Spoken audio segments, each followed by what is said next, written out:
All right, welcome everyone to another Thursday episode. Happy Friday Eve to everyone out there. So as you know, this is our weekly live show where we elaborate and discuss our weekly post. And yesterday's post was about string theory and basically inputs.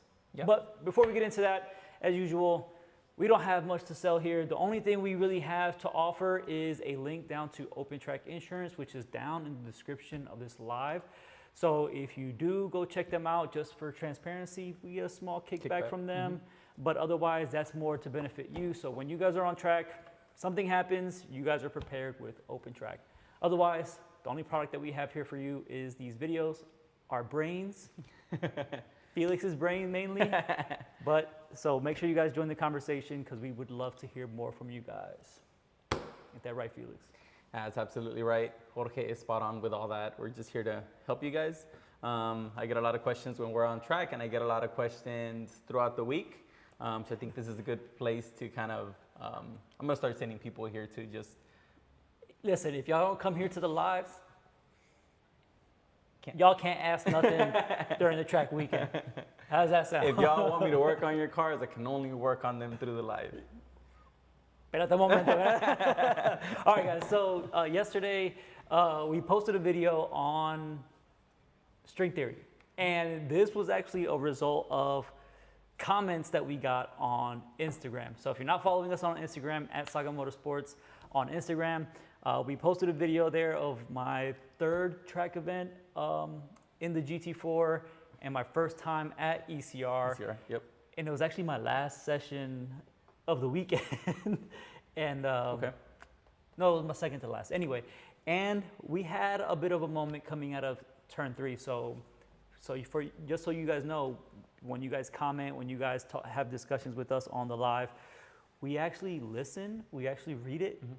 And if we get something cool out of it, like we did for this short, then we make more of it. But Felix, I mean, what do you think so far? Did I have my driver helmet on and get the conclusion correct in that video? Yeah, I think you got the conclusion absolutely correct. I actually really like the diagram you made, where it's like a V and a inverted V or a mountain. That's like in a perfect corner, right? But I mean, it like even I saw that, I was like, I never thought about it that way, right? So I think your illustration was perfect. It is something that the easiest way to say it is like you said, string theory. You connect the string from your wheel to the pedal, right? And as one moves, the other you have to take away from the other. And it's like anything else that we talk about, right? Or like setting up a car, you give it more front, it's gonna have less rear. And this is the whole concept of that. I don't want to get into the weeds, but yeah. Do you want to explain it again to the viewers of today's show, or you want me to explain it? Yeah. Okay, so if you guys didn't watch the video,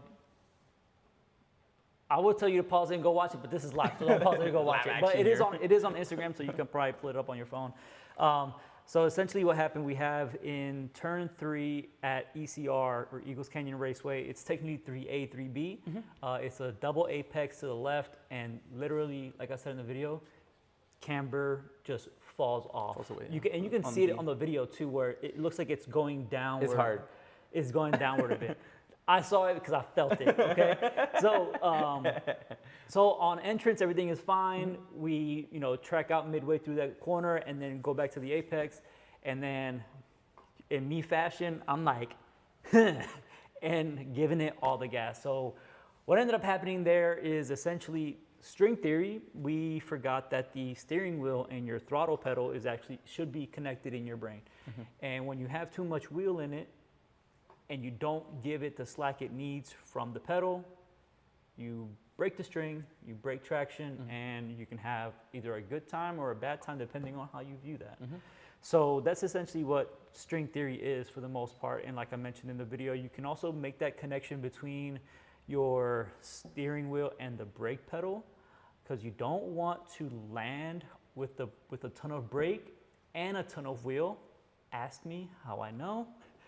Brilliant. And so that's basically the gist of what that is. And ultimately that came from one of the comments, or actually several people commented. Comments, yeah. Several people commented that alongside of people roasting me for wearing gloves and shorts on the track. And we just added to all that. They're like wearing shirts, I'm like cargo shorts. But I mean, the way you said it is great, right? Like you can't, through turn 3, that's TTT. Through turn 3, you turn the car into to 3A, right? You set the wheel. And pretty much from 3A to track out, you're you're starting to get on throttle to load the rear, right? The right rear.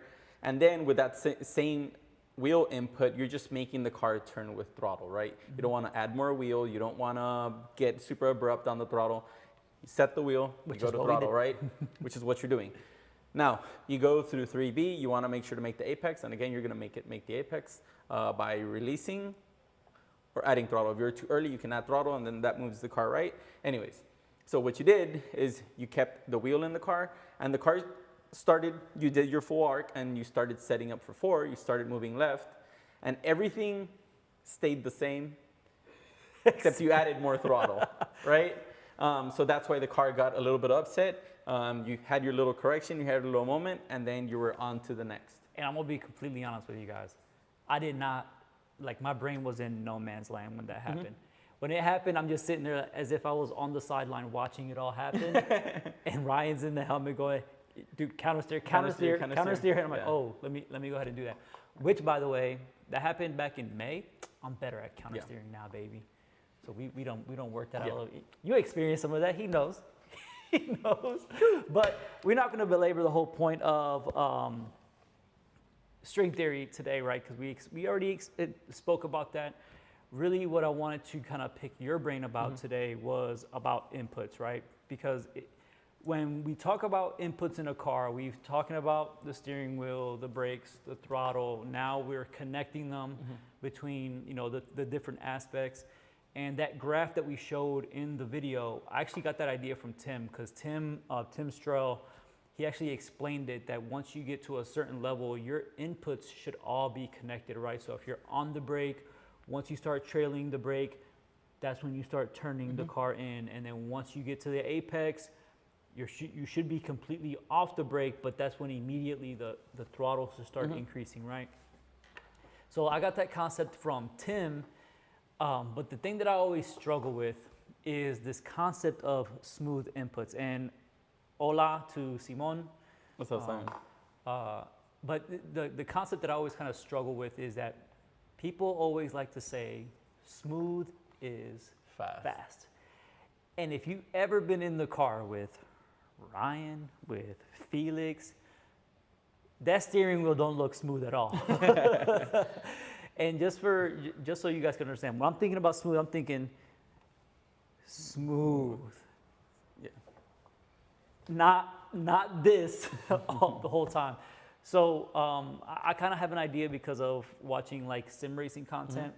Sway Almeida has talked about this, but maybe you give me your perspective a little bit as to what's going on there. What are you guys referencing when you guys say smooth? Man, so obviously when we started, that's the entire goal, right? You want to be smooth on the way in, smooth on the way out. That's with steering, that's with pedals. Now, I mean, to contradict ourselves off the rip, how are you going to be smooth on the brake pedal, right? You're basically smashing that thing through the floorboard every time you get, like smooth brake pedal would mean like a growing pressure curve, right? I guess, and ideally we want to have that huge spike. So this is where I'll argue with you then. Smooth is out the window. This is where I'll argue with you then. Maybe smooth on the way down through your trail. Yeah. Not going from a 10 brake and then just dropping it off a cliff. I'm just saying if you want to see like everything smooth, your brake pedal to start off is not smooth at all. But yes, you have a wrap up. I agree. The release does have to be smooth. So yeah, so it's contradictory, but the reason that it's explained that smooth is fast is because that will apply for you when you're learning how to drive on track, right? So I mean, to kind of reinforce that then, right, is my throttle input on exit at 3B at ECR was very much abrupt from like 50% almost to 90%. To 90, yeah. It wasn't a smooth roll on, and maybe had I had that smooth roll on while unwinding the wheel, I probably wouldn't have had that moment. Yeah, and honestly, I need to rewatch that video. Did you make the apex at 4 or no with a correction? At 4, On the right. I did, but I was already like way slower. Yeah. So, because you know how I am. Something happens, and especially early on when I started tracking, something would happen, and my brain would stay back there at the corner where it Yeah. happened, and I'm like trying to figure out until Ryan was like, "No, forget about it. Let's keep it moving." Yeah, because the reason I'm asking is because I've done this so many times where at connected corners and then there's a tight corner following, what I've done is you focus on like getting the car, you focus on getting to one place when your end goal is to be at the apex, right? So you could have been looking left and just be like, let me squeeze the shit out of the car here, when in reality, like, if you would have squeezed the car all the way here, you would have probably missed the apex. So sometimes that, if you have your eyes where you need to be, I think that automatically would have made you like unwind the wheel. Your eyes were probably left, so you were like, okay, I'm gonna keep this throttle, but I mean, the world may never know unless we have like an eye tracker or something like that.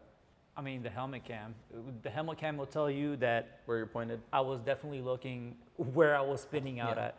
But I mean, to this whole like, what's going through your head as? Because if you guys look at Felix's fast lap at Coda, Zero smooth. the steering wheel doesn't look smooth, right? And maybe you should probably start telling people what it is that's happening and why you have so many micro corrections in the wheel, rather than it being like, rather than it looking like you're just pushing this daisy around, but you're just going fast. So this is what I was gonna get to. When you're starting in your tracking career, I definitely feel like smooth is fast. My steering wheel inputs are usually super abrupt, and I also think like that's hugely attributed to how demanding Coda is, or how much you bounce off curbing and do all that. But you will see like old video from people holding like the old 911 RSRs. They have tires with like huge slip angle, and they're just kind of wheeling it, right? And they're kind of just super smooth. So I think at some point it goes from smooth is fast to calm is fast. And I think that's two different things.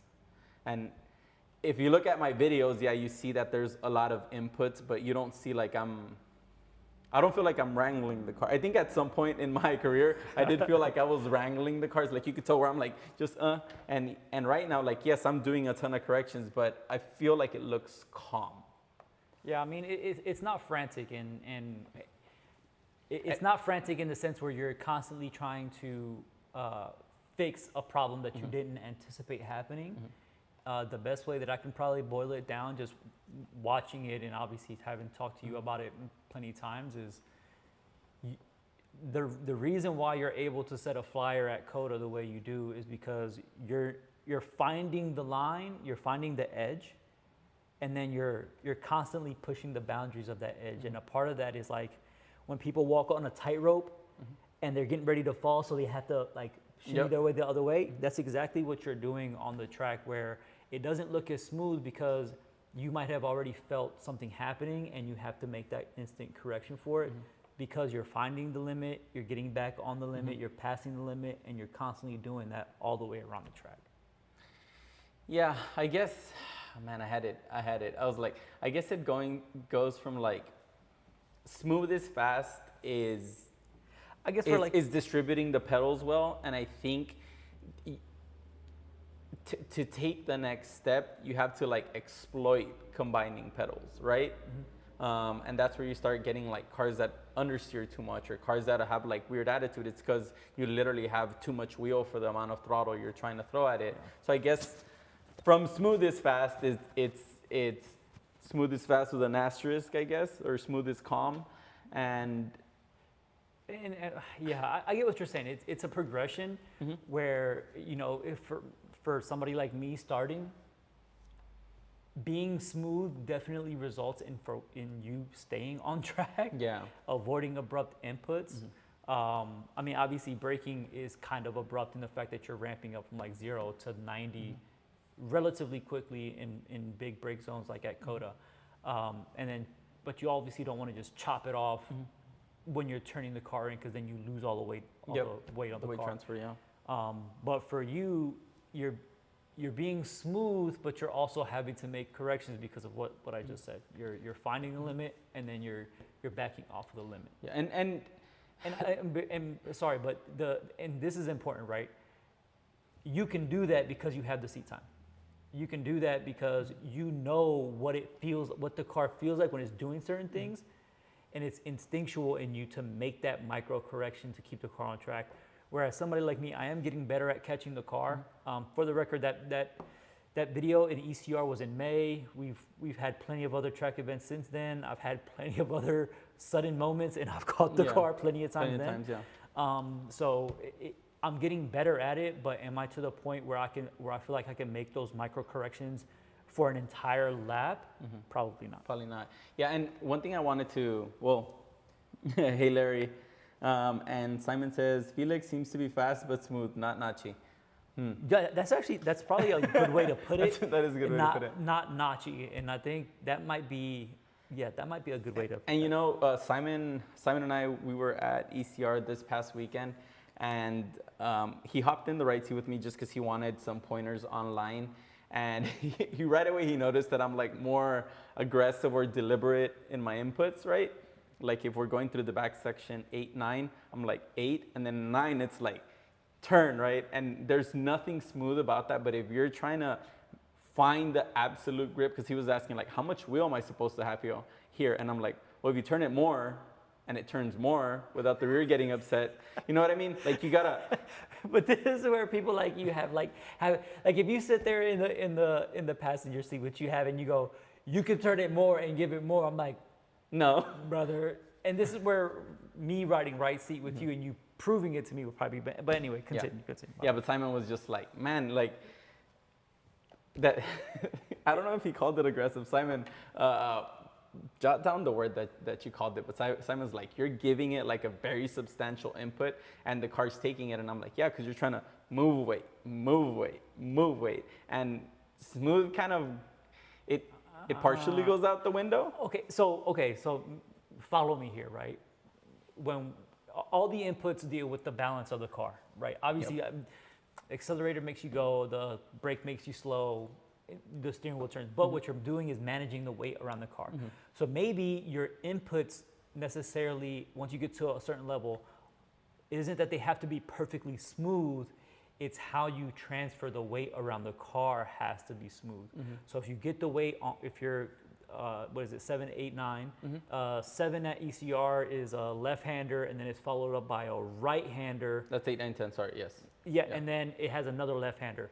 So if you chuck it into 7, and then you transition the weight over for 8, it's smooth, the weight transition is smooth. Maybe that's a better way to depict it for drivers at your level. Would that be fair to say? It's how you transfer that weight as smoothly as possible. As abruptly but smoothly as possible, yes. Amplitude is what Simon is saying. I don't know, that's the word that I was looking for.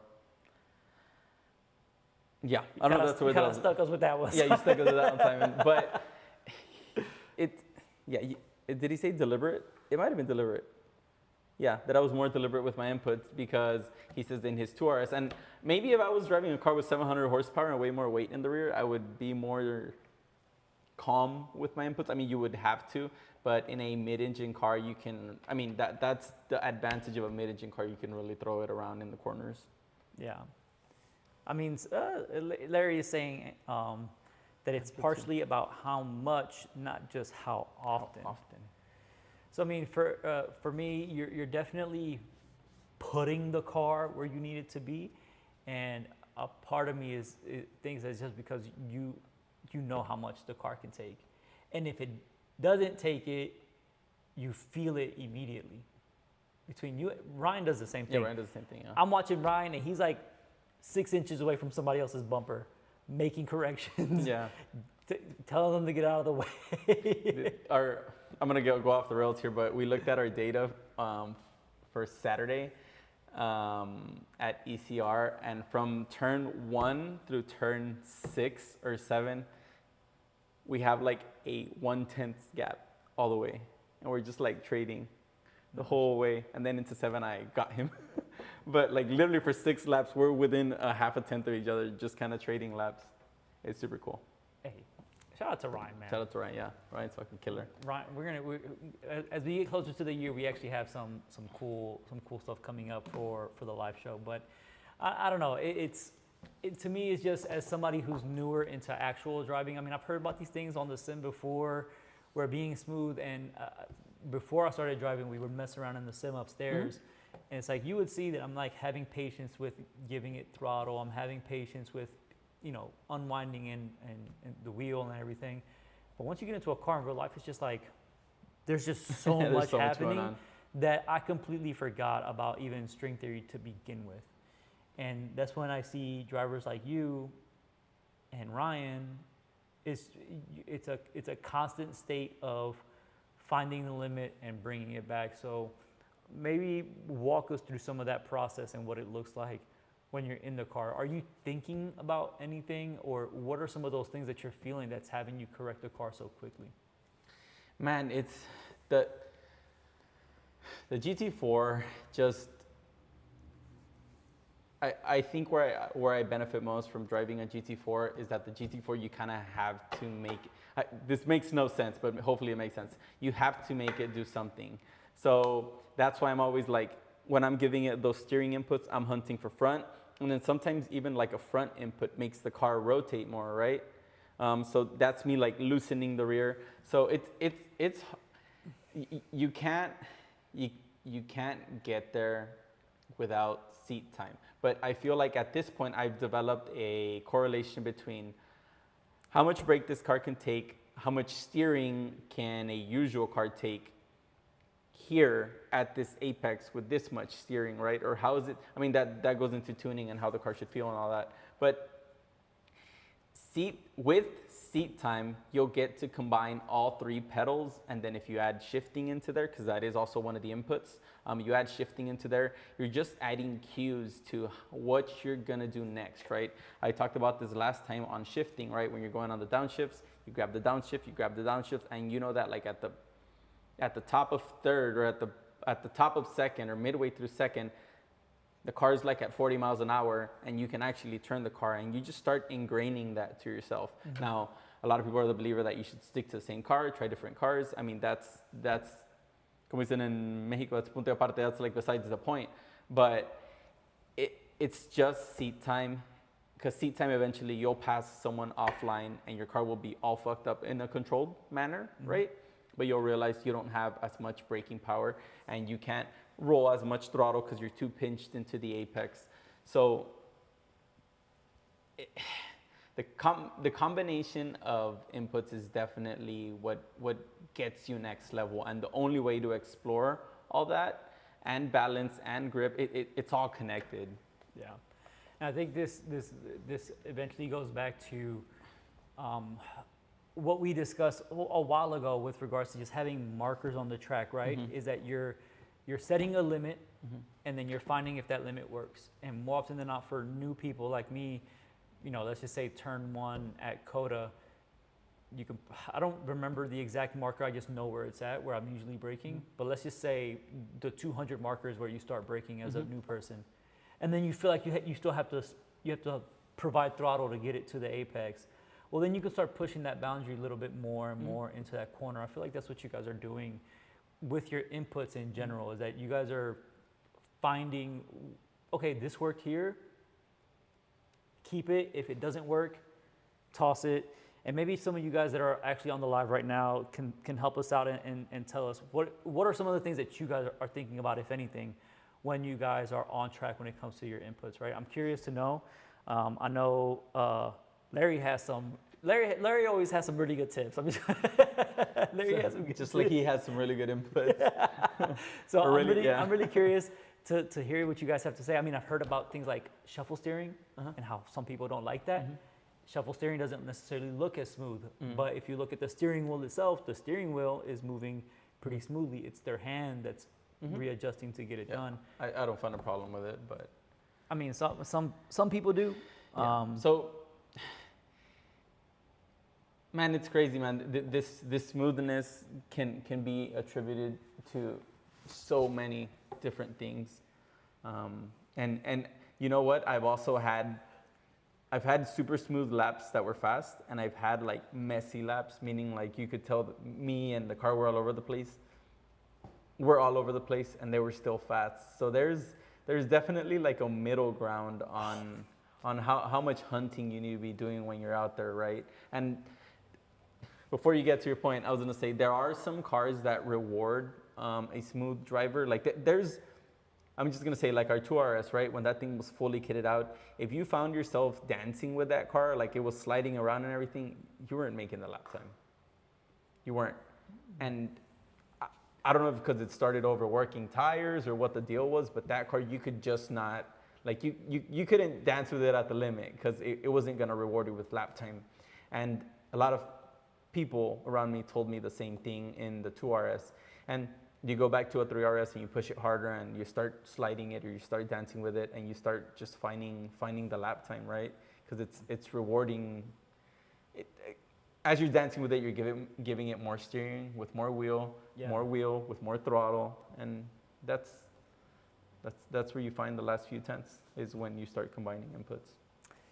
So you said something that actually made something else click in my head. Okay. But before that, Larry's saying that he learned a ton about how the car handles taking offline passes through turn 11. Turn 11 at ECR is... He's talking at turn 11 at COTA, probably. At COTA? Oh, well, you let us know which one you're talking about, Larry, whether it's COTA or ECR. But one thing you brought up to me that immediately made me think of our beloved Alvin is feeling like you're wrangling the car and going fast. Those are two separate things. Right? But so to some people, it may seem like if you're not like constantly fighting the car, that you're not going fast enough. Mm-hmm. And in some cases that can result in a bad lap time. Mm-hmm. So, and not to call Alvin out because Alvin's great, but I know Alvin had that issue at VIR, mm-hmm. where we both jumped into the same car and I was like, dude, I did the same lap time as you. Mm-hmm. Like, what are you talking about? You get in the car with him and you're like, dude, you're all over the place. Yeah. And he thought he was actually going fast. So at what point does somebody that maybe doesn't have a friend that gets in the car with them know that, yes, you feel like you're wrangling this car around the track and you feel like you're going fast, but really you could be better by slowing things down and being smoother? Man, this is so controversial, but for sure, I mean, it's the way I'm gonna say it. It's always good to err on the smooth side. You know what I mean? Yeah. Unless you have like a shit ton of seat time, I would say like fine, go on the opposite side of the curve. And this is we spoke a while back about slip angle, right? Mm-hmm. So I love David to death. I know you're not watching this, so it's good. We're gonna send it to him. But David Nall, he is a pretty fucking incredible driver. He was driving a 991.2 GT3 RS that was basically broken. His car drove like crap regardless what we did to it. And he learned to drive around that. So that could attribute to why he's can't trust the car. Anyways, the whole point. David has incredible car control, but he lives on that side of the curve that you're talking about, where he's like always fighting the car. And he's one of the ones where I just have to tell him, slow it down. Like, slow it down, let it feel slow. Yeah. Let it feel slow. Give it that one-time input, and if it has a little correction, be quick with it and come back to throttle. And the second you tell him to just like slow down, he goes faster. But that's because he's way over the limit.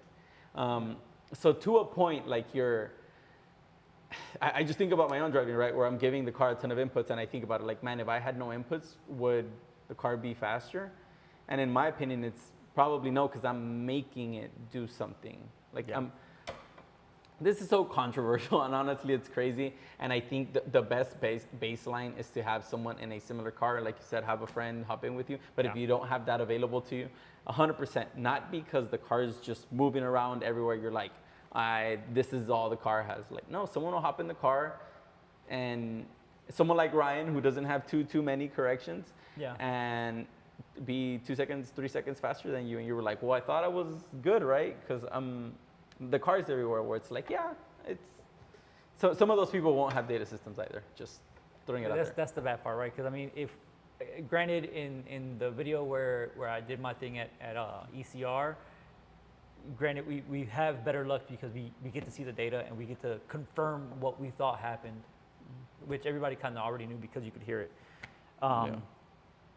But Larry says turn 11 at Coda, which is a pretty interesting place. Are you guys wearing makeup? What the fuck? Maybe. If you were here, Maybe. No, we don't have hair or makeup here, okay, Simon? If whenever you come though, we'll make sure we have that ready for you. make sure he's all powdered up. But one thing I did want to get into with you is we did have that overlay in the video, not an overlay, that graph kind of where we show a spike in braking, trailing it off, and as you trail it, the steering comes up, right?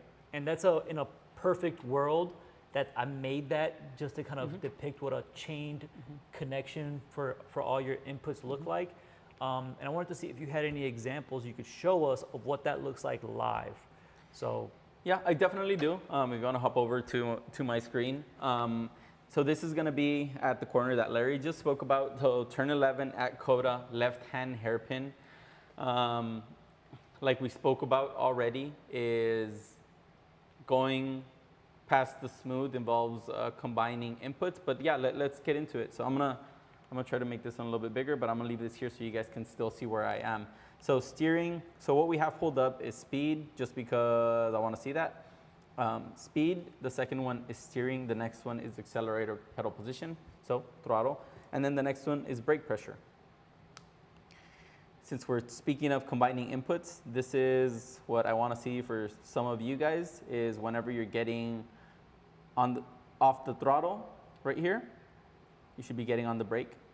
But we're gonna see right here that we have the steering wheel is at 0, right? As it goes down, it's turning one way, and then as it goes up, it's returning to center, is the best way I can say it. So if we go to turn 11, I have a big brake pedal input here on this graph right here. I should have probably kept that for longer, but I'm keeping some brake in it. And at this moment, we are going 74 miles an hour, 78 miles an hour. And then this is when you can start seeing that I'm starting to add just a little bit of wheel with this downhill slope, right? So I'm starting to add some wheel. If you guys could just delete that spike, that's a correction. You guys may not want to see that. I was gonna say that's definitely a correction. That's definitely a correction. So ideally that's not there, but it's there. Anyways, so as I'm reducing the brake pressure, or at least trying to reduce the brake pressure, because I went to a big pedal, released, and then went back to pedal because I realized I wasn't gonna stop. So ideally, which is probably why you had to make that correction. which is probably why I had to make. See, that's why data systems matter. Yeah, because in my eyes, I could be like, I did this perfect, but no. I was super smooth through there, but I wasn't. So yeah, so as we're adding steering, as we're removing brake pressure, right, because this is a downhill trend, we are adding steering. And these two trends, just in this case, they now follow each other, right? So as I'm reducing brake pressure down here, I continue adding wheel, right? And that goes back to your string theory. Now, on the opposite end, I continue to add steering right here, and then I think this is where like most of us are gonna get to, since we have enough seat time where you're starting to combine inputs. So we still are adding steering as we're getting close to the apex, just to get on the back side of it, as we can see here, because right, it continues to keep on going down. Post apex, apparently, I'm keeping the same amount of wheel in it, even though I start rolling throttle. So ideally this throttle, or the accelerator pedal position, would have been rolled in a little bit slower, because that probably would have gotten rid of this dip. But anyways, what I want to show you guys is that as we start rolling throttle here, remember, as this graph starts going up, that means you are unwinding the wheel. So as you start rolling throttle, the wheel starts unwinding, right? Again, this is throttle. As we start adding throttle, the wheel is starting to go back to center. And this is where when you see something like this, a ton of throttle and a ton of wheel, that's when a lot of us say, oh, like the car has understeer in it, right? Yeah.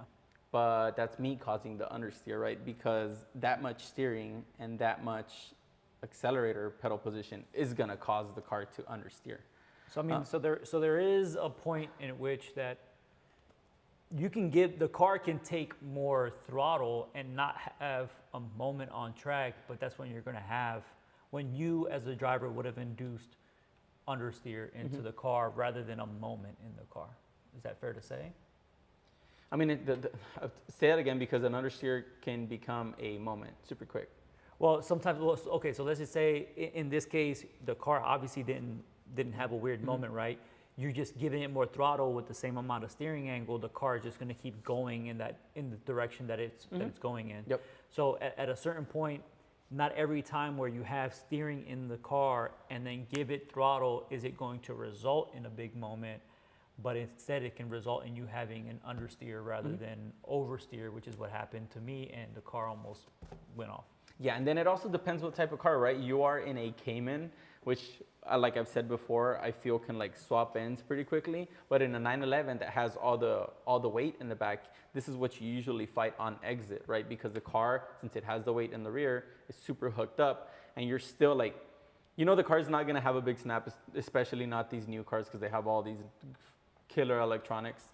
So you're kind of still like, you're trying to get on the throttle as soon as possible for that huge straight, and you're still trying to get the car to turn. And as we can see here, like I still have, and if you guys want to see how much steering this equates to is on this video here. Go ahead and blow that up a little bit, just pull that down so Yeah. you can see it. Yeah, so on this video here, you'll see that this much throttle, so I'm at wide open. And you're going straight. Yeah, exactly. So, come on. Yeah. So that's me just trying to, I think in my mind, you're probably right that I could probably have the steering wheel straight and the car would be going the exact same place. But Yeah. since the car has push in it or understeer, you're kind of like, please stay in, right? And you don't want to go wide. So I absolutely agree. But in a moment like this, in a car like this, it's fine to keep it this way. So go ahead and play that back, because I want to see what this correction looks like. And there's no. Oh, whose car is this? This is the blown up car, the ice gray car. How do we know it's you driving? Oh, one of the cameras probably went offline. Wow. Yeah. Just because the lap time's fast, you know. Yeah, right. All right, Ryan set this lap time. Okay, Yeah, so so- he had a small correction right So there. I think the reason I had this correction, it might not have been that the car was sliding. It was me just realizing that I was gonna be too. You were going to be too early on I was the gonna be apex. too early on the apex, so I was like, no.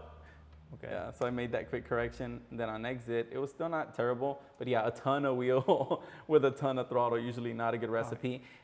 That's not something I would do if I was driving a 4RS with everything Yeah. off. There's just no way. There's just no way.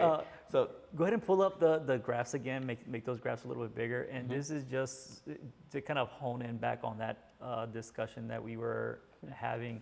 As you can see in these graphs, especially when it comes to your pedals, where one ends, the other begins, right? And maybe your steering is, I don't want to say questionable, because we know that you're making corrections throughout that entire time, but that's the connected chain that we're talking about. So if you essentially took those 3 histograms and overlaid them, you should see how they're kind of overlapping and creating Absolutely. a chain between all of them. So shout out to Tim for making that clip.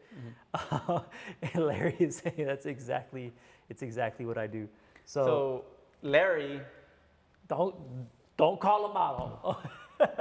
not calling you out, but there's a video talking about this Larry. It's not a bad video. It's actually a pretty good video. But yeah, driving style is pretty huge. And I agree with you that you put the car on the edge so it says, so I can't give it the amount of inputs you do or I'd lose it. I have to be a little bit less abrupt. Yeah, I mean, more on the next video.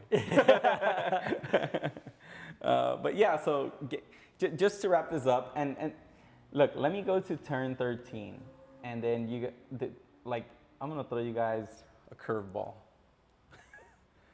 Because turn 13 is one of those where it has, like, we probably have a decent amount of brake pressure with a decent amount of steering. And then if you go to like the stadium, hold on, let me go to the stadium section. So look at the accelerator pedal position here. Like, look at my accelerator pedal position here. I'm just gonna say this is 50%, or let me put it here at 50%. Look at the amount of steering I have. So if I go to here, so steering and then 50% throttle, right?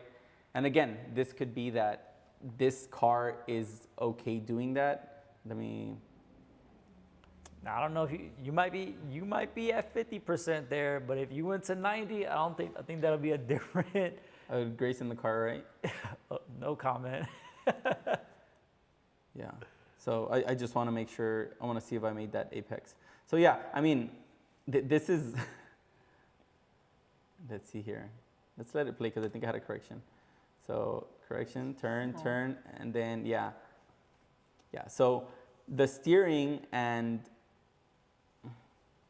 accelerator pedal position here, and then steering, like they were all good and dandy and friends here, but then you can see here I had to chop the throttle out of it because I actually, remember, if this graph is going down, I added steering. So I was like, okay, well, I have plenty of grip. Yeah, here. Yeah, so I'm like, let me add more steering, is this little downhill here. So let me add more steering, and then that combined with a little bit more throttle, or keeping the same throttle, caused the car to get a little bit of upset to where I had to take wheel out of it or have that positive slope on the top. So in advanced driving, the pedals or the string does kind of become disconnected, but it's still in the back of your mind, right? That this much wheel and this much throttle, the car is still turning, but you're close to the limit. Yeah. Well, I mean, listen, I think like we said in the video, you have to have the seat time. If you don't have seat time, then yes, maybe you go out for maybe 2 sessions a year, maybe 1 session a year, maybe it's your first time going out on track. Because we have seen people that go out to like ECR and like a McLaren, and they're in the novice group, and maybe that's they only care about taking it out there for that session. Yep. Having string theory in your brain to make sure that you're not overdoing your inputs and combining them in that manner would probably be beneficial. What's the corner at ECR that you brake with? There's one track that we go to that you brake with like a ton of wheel in the car. Is that ECR? Yeah, that's going to be ECR. Man. ECR turn, what is that, like turns the left-hander 7 and 8. As you're tracking out, like you're still going left because you're not going straight to the track out, because you would go straight off. And those, Like, we're talking about after that big right-hand sweeper? Yeah. Pull it up, because if you don't pull it up, we don't know what you're talking about. I think I know what you're talking about, though, because there's that downhill that goes up, and then there's that sweeper that goes to the right. Then you have a left that happens. And what are you looking for there? So what I'm looking for, what I'm telling you guys is like, I was adding throttle with steering, but there's also such thing as like having to add brake with steering, because you have to slow the car down. Like you're in a position where you have wheel and you can't take it off, or the car's going off track and you need to stop. But I bet you ain't going no threshold braking with that. No, let's find out. Yeah. Oh, we're about to see it, y'all. Peter's about to pull this up, and we're gonna see if he's doing some magician stuff over here, where he's adding tons of wheel and brake into a corner. And this one we may have to do it with just the onboard video. Are you gonna work? Okay, one day we'll pull this up. Yeah, it's acting weird. Circuit Tools. Well, just pull up the video on its own then. Pull up the video file on its own. Nah, don't worry. This just crashed my computer. It'd be funny if it did. That'd be hilarious.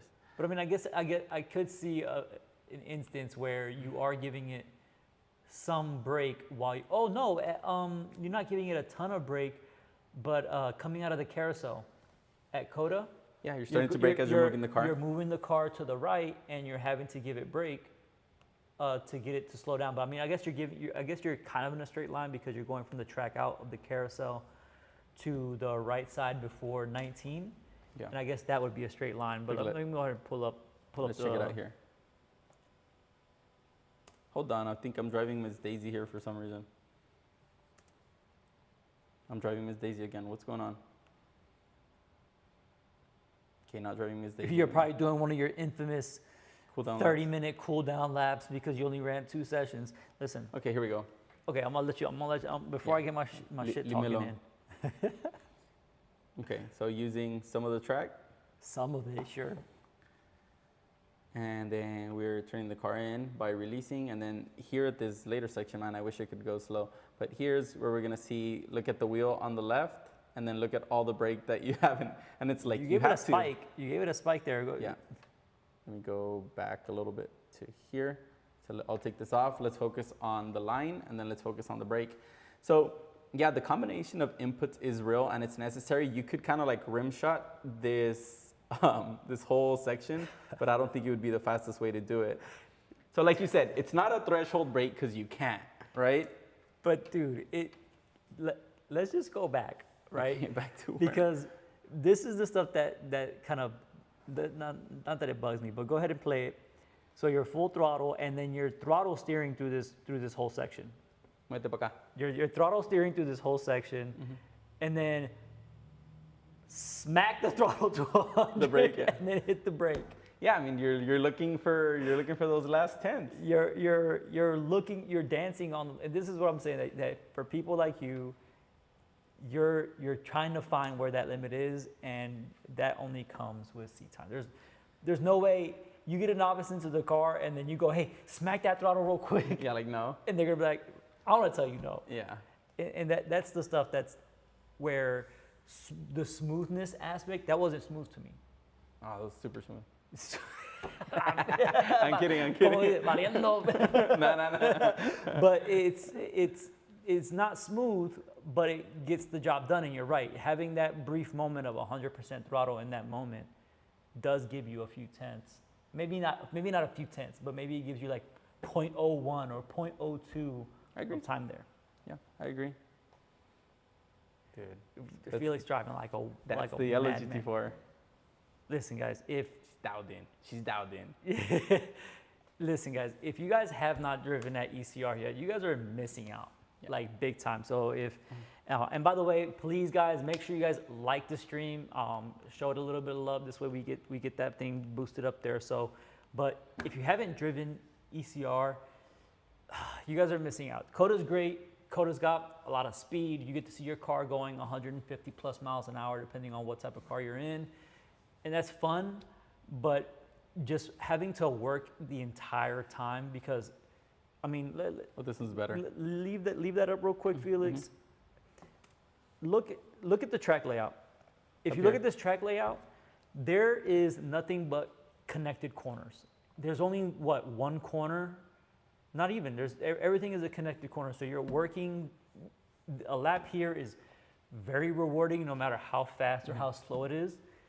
That it just makes for a much more fun track. And not only that, but you have the elevation change that happens here at a few different corners, kind of like a corkscrew type section, like at Laguna. Yeah, though. It's such a fun track. So if you guys haven't driven here, it's half the price to drive at ECR than it is to drive at Coda. Food, room, you covered the same cost. Cover the same cost, you got a different experience, and then you put all that in like what I call your tool chest, right? Of how many corners is it here? 15, but technically like 20 because of the A's and B's. Yeah. Anyways, yeah, you put all these corners in your tool chest, and then you go to VIR or you go to another track and you're like, ooh, this corner looks like turn 5 but it's off camber. And then that's when you start understanding where, that's when you just go to a track and you kind of get on top of the horse real quick. I was gonna show you guys, like this one has even more combined throttle. So look, throttle, huge throttle, and then huge brake with a ton of wheel. But the car could take it, right? Listen, I'm looking at this right now and I'm like, yeah, the car took it while you're in the seat. And this, again, I'm gonna keep harping on this. The seat time matters because in the case that you did have a moment in that specific time, you would have felt it. Yeah. You would have felt it and you would have been able to catch it. So we're not saying that if you're watching this, you can do this exact same thing in your first time in the car. Just know that this is what the car can be capable of, but the person in the left seat has to be able to understand what's happening, how it's happening, when it's happening, and why it's happening to even be able to do this without wrecking your car. Dude, I'm actually so bummed that you guys didn't, like, that more of y'all didn't join me for ECR, because that was freaking, that track event was a ball. What's going on? What you reading? Love is out there asking, is the GT4 RS smoother with throttle inputs due to the individual throttle bodies? That's it. So, this is kind of concerning with me. I have heard that Larry is probably the one who could tell us a little bit more about this. I have heard that the 4RS has individual trumpets, but then there's also companies like Dundon who sell a plenum kit for the car, and I just don't see like where the plenum connects and the individual trumpets. I mean, there probably is a way because it's just a plenum. I think you keep your stock runners. Regardless, like all these cars really have really good throttle response. You can't say that the GT4 has crappy throttle response. At this point, like all the cars are so, like they're so good. They're literally on the next level. I think the 3RS might share the same intake or not. But the throttle response from each of these cars, even with the PDK, the downshifts are crisp, the acceleration is good. There's no such thing as a bad throttle input for these cars. And I don't think, when you say, I think how smooth individual throttle bodies can make it is not something we can exploit on track, because we're usually not jumping from 1% to the other. It's usually like 5, 10, 15, or 5, 10, 30, 50, right? Speak for yourself, brother. I went from 50 to 90 real quick. You know what I mean? Like we're skipping along it. Now if we were in a, I don't know, 800, 900 horsepower car that was naturally aspirated, I think we'd be exploring more of the fine stuff. But I think with 400 or 500 horse, we're kind of like, yeah. So I don't know if that answers. I don't know if that answers the question, but I didn't even know they had individual throttle bodies. Yeah, I think the 4RS does. I heard that as well, but so hold on. Individual throttle bodies, as in like there's a throttle body for each. Yeah, so each runner on the intake. So since it's a 6-cylinder, it has a plenum in the middle, and then it has 6 individual runners, and then there's supposed to be a valve on each of these throttle bodies. And it's so just it's not like a V8 with a front throttle body, yeah. That's insane. And I didn't Larry know says that. the RS responds differently, more due to the gearing in my option. It's always wound a little bit tighter than the GT4. Yeah, I agree. The biggest place where I struggled at ECR and I saw a lap time delta between cars was places like up the hill at 14 and then up the hill at 2. 11 a little bit, but yeah, the GT4 definitely needs to be geared tighter. And then if you get a manual GT4, the gearing is even longer because you only have 6 gears. Yeah. And the PDKs have 7, so I guess they have to space them more out for people who are gonna actually drive them on the street. That way, it's not screaming at freaking a 6th gear. You know what I mean on the highway. That'd be maybe not screaming is not really good on the highway. Trust us. Okay, driving the 3RS. I drove the 3RS like around town because I had to take pictures of it. Let's just say that was a headache worth getting. Yeah. All right, guys. With a mini crack pipe from Dundon. With a mini crack. It's something, all right. So, I mean, I think at this point we've gone over it, right? So for newer people, intermediate drivers, people who may have forgotten it, string theory makes sense to kind of bring you back to a good good level. String theory, regardless at what level, it has to be in the back of your mind. Keep going. That's not what you showed us. We all saw it. No, but it stays. It's somewhere back there, right? Where you're like the car's taking it, but this is probably not good. For you gotta dust cobwebs off of it. No. But I think just to make sure we hit it right. Yeah, I know how to say it. Keep going. Go ahead. No. For novice to intermediate drivers, string theory does have a big part to play in it. obviously up until the advanced people, but just understand that once you get to a certain level and you're trying to exploit more out of the car, you're gonna be breaking that string every now and then. Ain't that right, Felix? Okay, so two options. You can either breaking the string either involves a loss of traction, but what I just thought about is brilliant, dude. You're gonna like this. Oh my So- God! All right, here we go. Let's So hear it. when you are a intermediate or novice driver, use a string between pedals, right? The string between pedals. Or like use the string between throttle and Okay. and steering. And then you also said it like it. We just saw it. It also works steering to braking, right? And throttle to. But when you become an advanced driver, it's more like a bungee cord. You know what I mean? Hey, does that make sense or not? Hey, listen, you got a little give. You got a little give. Hey, you know what? You got a little give? I'll give you that one. Yeah. Hey, y'all heard it first. We got string theory for us. Next video, bungee cord theory. Bungee cord theory. All right, guys. So we have for us down here, we got string theory, and then for the Felixes out there, they've got bungee cord strapped to their steering wheel. So Love dropped another one on us. Man, Love, you're gonna have to give us something to call you by because I know you are a usual suspect in our chat. So thank you for that. But love is greater than hate is a lot to say. So either we're gonna call you Love or we're gonna call you whatever you want to put in there next. Not hate. No, we're not gonna But call you hate. what is he saying? So he said, I like the way the GT3 or 4S engine can slice each RPM due to the ITBs. It helps me around the turns and not lift. What is an ITB? Individual throttle bodies. Oh, yep. Okay, never mind. Helps me around Interesting. the turns. So you're driving that car to the point of being able to even notice the fact That's that crazy.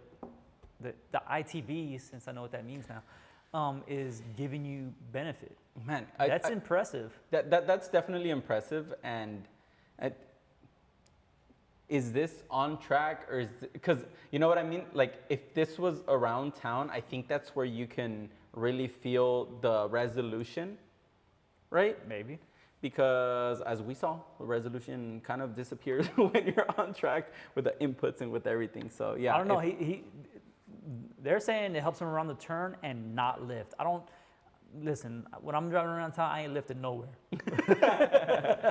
because I'm usually not going fast enough to need to lift. So I'm gonna give them the benefit of the doubt and say that they're definitely doing this on track. And if they can feel it, honestly, I would like to see some of your track footage if you have any. Please go ahead and send it over to us. We'd love to learn from you and see what we can provide for the people by watching your laps.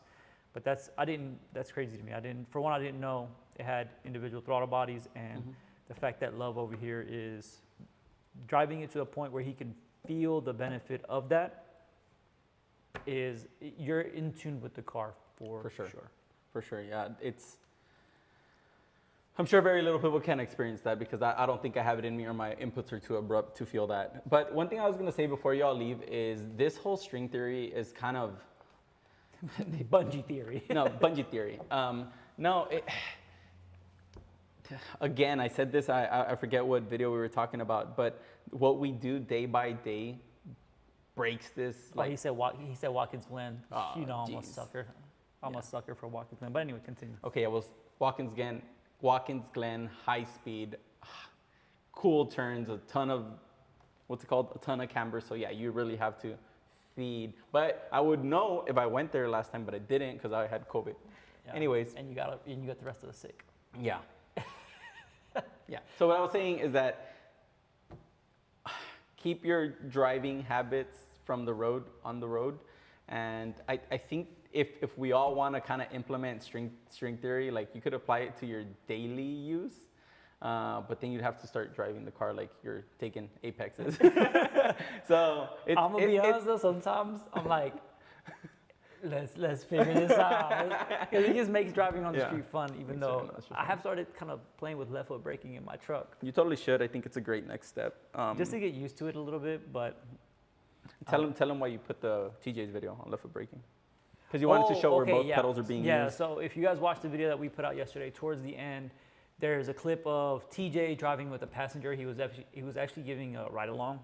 That's the only reason he actually went out there, according to what he was saying. And even though John smoked him on that lap anyway. Anyways, we love you, TJ. But the reason why I wanted to show you guys that is because you can see that he has overlapping inputs when it comes to his pedals. You can see that sometimes he's got like maybe 10% throttle and then 50% brake. Now, I don't understand if there's even a benefit to doing that. Maybe you can help me understand that real quick before we head out. Yeah, so so TJ's come from his karting days. He used to do karting seriously. He used to drive like old Indy cars.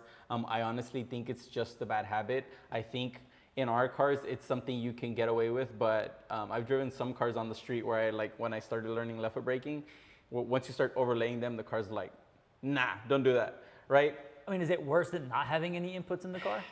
Because at that point, I think to a point it's good to not mix them, but if you have a car, I think in karting, it's super common to have a lot of mix between inputs just because like you want to already have the car set when it lands or whatever. But I think TJ got that from his days of like doing the old IndyCar testing where you would be braking and then you'd be on throttle or blipping throttle to like get you going because they were turbo cars and it's like spooling the engine, right? So I think this could be just something that he's carried on throughout his whole career. And listen, since TJ seems to be a reoccurring name that we keep bringing on here, TJ is a very accomplished driver. Insanely accomplished. Insanely accomplished. I mean, accomplished enough to get the nickname Flipper. And if you guys see him on track, you can ask him why. And sometimes he'll give you a rude response. But TJ is very accomplished this week. Have him drive your car. No, I'm kidding. Ooh, all right. Avoid cones. Make sure you guys sweep it all out. But we love TJ. We're gonna have to bring him on the show since we keep bringing. It's like we keep saying his name. Like what's that old thing back in the day? Candyman. Candyman. We keep saying TJ enough, he's gonna pop up. I sometimes use brake and throttle together. Single foot though. I saw that on your onboard. Brake will settle a bit, allow me to keep the revs while settling. Interesting. So why would you want to keep the revs while the car is settling? I mean, I can understand why that would make sense in a turbo car. In an NA car, I don't know. So Larry, help us understand, brother, because I'm a little confused.